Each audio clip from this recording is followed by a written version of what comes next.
Je suis Lucius Antonius Gallus, ingénieur géomètre. Je suis très fier de mon métier qui consiste à faire des calculs, tracer des routes, délimiter des terrains ou de futures constructions pour l'Empire romain. Vous voyez la Via Domitia? Cette grande route qui permet de relier notre belle ville de Rome à Cadiz, dans le sud de l'Espagne? Eh bien, ce sont des gens comme moi qui l'ont tracée, des ingénieurs. Il y a plusieurs façons de fabriquer des routes. On peut aller du plus simple, c'est-à-dire des routes en terre battue, au plus complexe, comme des routes pavées avec des fossés, ou même des routes taillées à même la roche dans les montagnes. On ne recule devant rien, vous savez, et j'avoue que mon rôle dans tout ça est très important. Pour faire des routes, on se sert souvent des pierres disponibles à proximité. Vous savez, l'Empire romain a construit 34 000 km de routes en Gaule et 100 000 en Europe. Vous imaginez bien qu'avec tout ce travail, on n'allait pas s'embêter à chercher des pierres trop loin. On prenait ce qu'on avait sous la main. Généralement, on fait les routes un peu bombées au centre, pour que l'eau de pluie ou les eaux usées puissent ruisseler.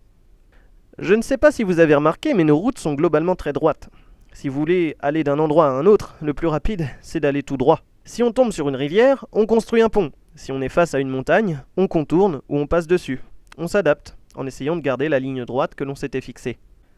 Pour faire ce tracé droit, j'utilise un outil qu'on appelle la groma. C'est une croix de bois reliée à un piquet. La croix possède 4 branches qui forment 4 angles droits. Première étape, on attache des plombs au bout de chaque branche. Pourquoi ? Parce qu'en mettant le même poids au bout de chaque branche, la croix va rester droite, peu importe la pente. Deuxième étape, on vise grâce à la croix et on plante un premier piquet. Troisième étape, on déroule une ficelle. On la tend et on plante d'autres piquets en vérifiant bien qu'on les place dans l'axe de la croix.